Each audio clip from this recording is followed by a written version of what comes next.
To me, education is the greatest leveler.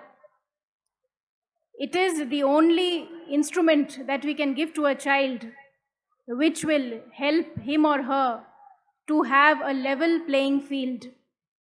Whether the child comes from a rich family or a poor family, whether from a backward class or a forward class, if the child has the power of education, then in Akshara's words, you give him the wings to fly.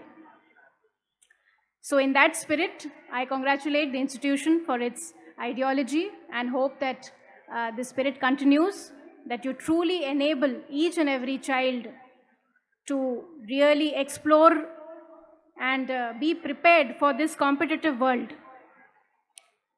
Here, I would like to make an appeal to the parents and to the teachers. Let learning be a joyful experience for them. It's an extremely competitive and stressful world, but if we teach them to enjoy the learning process, if we are with them to enjoy the learning process, they will grow up as balanced and joyful human beings.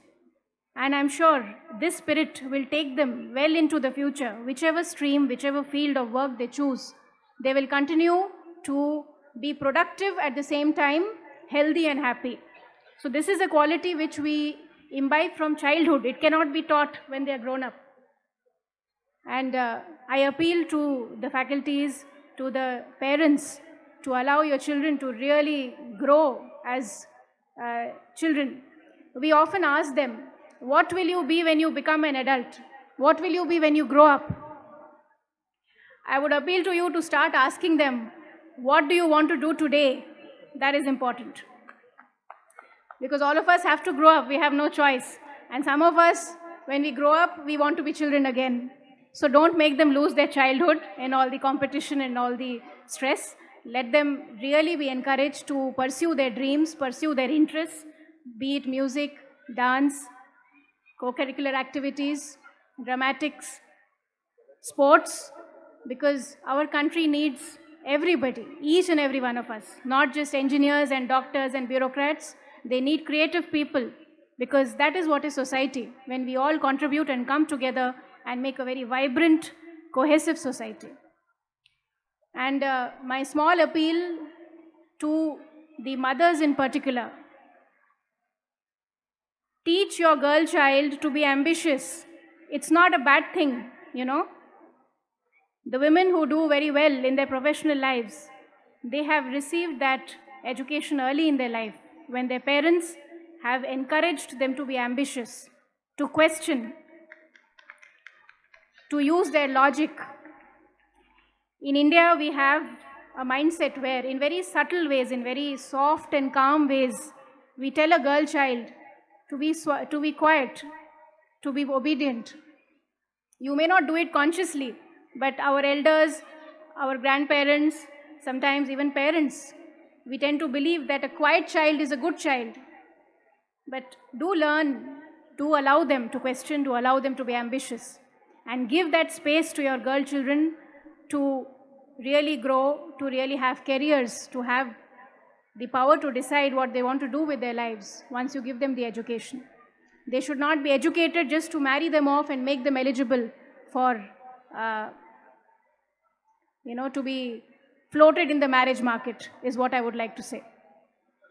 So with these few words and my little appeal to all the children out here, all the kids out here, how many of you believe in God? Raise your hands. Everybody doesn't believe?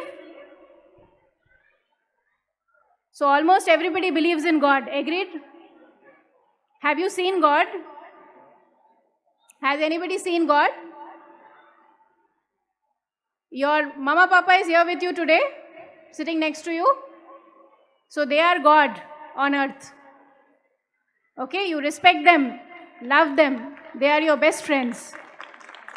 And nobody on earth or nobody in the sky can think for you, can plan for you, can dream for you more than your parents. So respect them always. When you grow up and are successful people, you remember that they are your God. That is my only message to Akshara, and I hope in the coming years your institution grows truly, in the sense that they provide the best learning outcomes to children. It is not just about the right to education. Now the world has moved on. It is the right to learning outcomes. And I hope that this institution truly embodies that spirit. I will just invoke the Gayatri Mantra for all of you, because I hope that Goddess Saraswati should always be the guiding light for all of us.